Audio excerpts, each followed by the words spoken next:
Joining us now, market watcher Dennis Gartman. All right, Dennis, earnings season off to a pretty good start here, at least numbers-wise, and President Trump claiming success in Syria. For you, which one is a bigger deal for the markets? Syria did not get any worse than it was. That it was indeed a one-off. We may argue about the constitutionality of the attack, but at least it's gone and it's been done and put to the sidelines. That takes that away. Stocks want to go a little bit higher. I'm bearish in the long run. And as I've told people in my newsletter, in a bear market, you can only have one of three positions: really short, modestly short, or neutral. I'm neutral at this point. Prices want to go higher, but because I'm bearish, I have to stand upon the sidelines and wait for strength into which to sell. But this wants to go up. It's obviously very strong this morning. We might have another 3 or 4% on the upside. So seeing that the market may go up 3 to 4%, why are you bearish? Because I think that we've seen the top in the market. I think that each top that we've seen in the past several months has been progressively lower.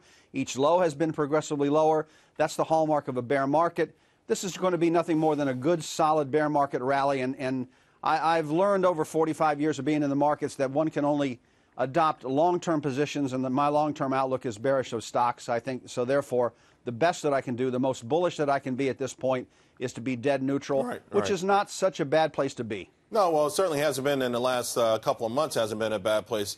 I suspect if we were to take out some of those highs or break the channel to the upside, you would maybe go back to the drawing board?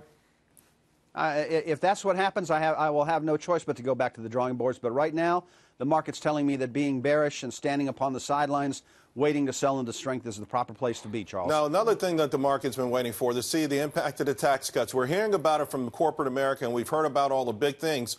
One area people were quibbling with were retail sales. They had 3 disappointing numbers in a row until this morning. A pretty robust number in areas, by the way, where people seem to be splurging, like restaurant sales higher.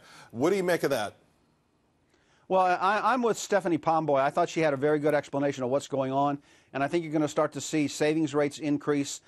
After 3 months, we've had 3 very, very poor months of retail sales. To have one up month and a revision for the last month is reasonable, it's rational, it's not unusual, but I don't think that we're going to see a hearty return to robust retail sales on the part of the consumer. I think there's still enough concern about the past histories to say, you know what, the best that I'm going to do is begin to save a little bit more. And savings, as we all know, is a good thing in the long run, but in the short run, it's detrimental to economic activity. Dennis Gartman, thank you very much. Appreciate it. Well, thanks, Charles.